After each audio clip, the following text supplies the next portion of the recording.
बिस्मिल्लाहिर्रहमानिर्रहीम। अजीम कुर्बानी। सैयदना इब्राहिम अलैहिस्सलाम ने एक रात एक अजीब ख्वाब देख लिया जिसकी बाबत उन्हीं को मालूम था कि वो खुदा की तरफ से हुक्म है और उसकी तामील लाजम है। 10 साल का बेटा पानी का भरा कटोरा लिए पास आया तो बाप ने कटोरा छोड़ के उसकी बाँह पकड़ ली, उसे गले लगा लिया, उसका माथा चूमा, कटोरे का सारा पानी उसे पिला दिया और फिर उसे दोनों कंधों से पकड़ के उसकी आंखों में देखते हुए इत्मीनान से उसे ख्वाब सुनाने लगा। कहने लगा, बेटा मैंने देखा है मैं तुझे खुदा के नाम पे कुर्बान कर रहा हूँ।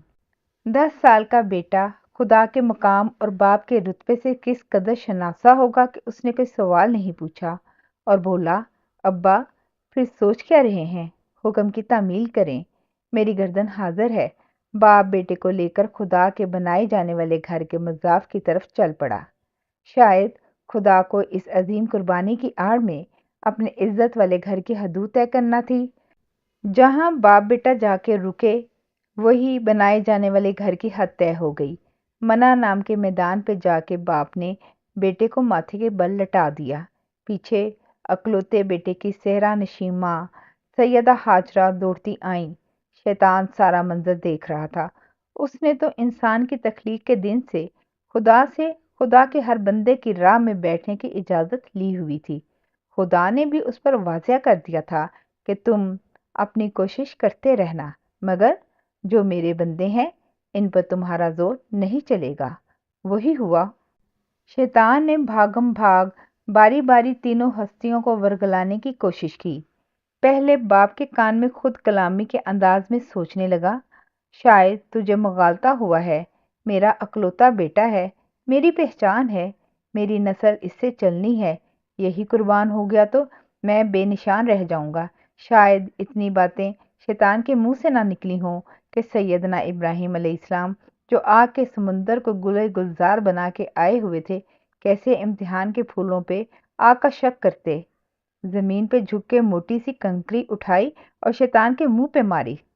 शैतान सर से पांव तक कंकर बन के जम गया, मगर उसने हार ना मानी। अगला वार उसने मासूम शहजादे पे किया। उसके दिल में वसवसों का जाल बुना के शिकार करने की नीयत से करीब गया। वसवसा दिल में ये डाला कि जरा होश करो, ये क्या बात हुई, ख्वाब बाप देखे और छुरी के नीचे गर्दन तेरी आए, भाग जा। वो भी रसूल ज़ादा था, खुद नबी था। बाप का हाथ मजीद जोर से पकड़ लिया। हाथ पकड़े पकड़े चलते चलते झुक के जमीन से बाप के उठाए कंकर से भी बड़ा कंकर उठाया और वसवसों की खुसर फुसर करते शैतान के माथे पे खींच मारा। शैतान फिर तलमलाने लगा। अब उसने तीसरी बार हमला और होने का प्रोग्राम बनाया।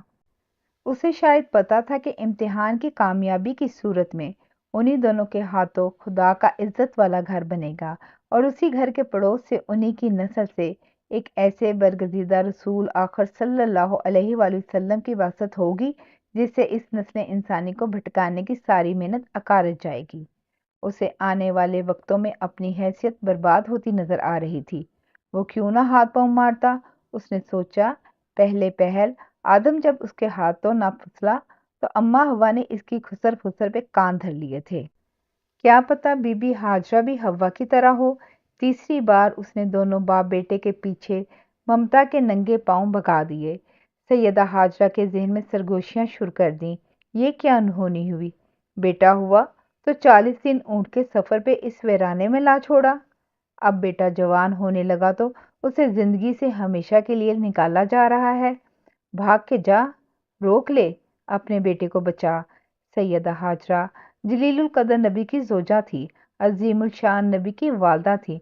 उन्हें अपने अकलौते बेटे के माथे पे इस जहां के अजीम तरीन रसूल सल्लल्लाहु अलैहि वसल्लम के जद अमजद होने की रोशनी नजर आ रही थी। वह इन अजीम बाप बेटा और इनके खुदा के राजो नियाज में कैसे दखल देती। वो भी झुकी, एक बहुत मोटा कंकर उठाया और उसकी कनपटी पे मारा। तीसरी बार शैतान फिर पत्थर बन गया। राह के सारे कांटे निकल गए। बेटा सरशारी तमील में सर झुकाए आंखें नीचे चट्टान पे गर्दन रख के लेट गया। बाप ने आसमान को देख के खुदा को गवाह बनाया और छुरी बेटे की गर्दन पे रख दी। ممتا نے دور قدم روک کے نگاہیں اوپر اٹھا کے اپنی روح سجدے میں رکھ دی۔ آسمان سے زمین تک نور کی قندیل جلی۔ آواز آئی، ابراہیم تیری قربانی ہمیں پہنچ گئی، تو نے خواب سچ کر دکھایا، ہم نے تیرا بیٹا ایک مقدس قربانی سے بدل دیا۔ دیکھ، آنکھیں کھول۔ سیدنا ابراہیم علیہ السلام نے آنکھوں پہ باندھی پٹی کھولی تو دیکھا سامنے ان کے فرزند سیدنا اسماعیل علیہ السلام سلامت کھڑے مسکرا رہے ہیں اور قربان گاہ پہ ایک مینڈا قربان ہوا پڑا تھا۔ آواز آئی، یہ مبارک قربانی کا مبارک بدل ہے، اصل بڑی قربانی کا بہتر بدل اسی لمحے اسی فرما بردار جلیل القدر صاحبزادے کی نسل سے پیدا ہونے والے سیدنا ابراہیم علیہ السلام کی دعا رسول آخر صلی اللہ علیہ وآلہ وسلم کے متبرک گھرانے کے نام لکھا گیا، ورنہ کوئی مینڈا ایک رسول سے کیسے برتر اور بہتر ہو سکتا تھا؟ وہ تو فرما برداری کا انعام تھا، کھانے کی ضیافت تھی، کہا اسے کھاؤ اور کھلاؤ، جاری ہے۔ جزاک اللہ خیر۔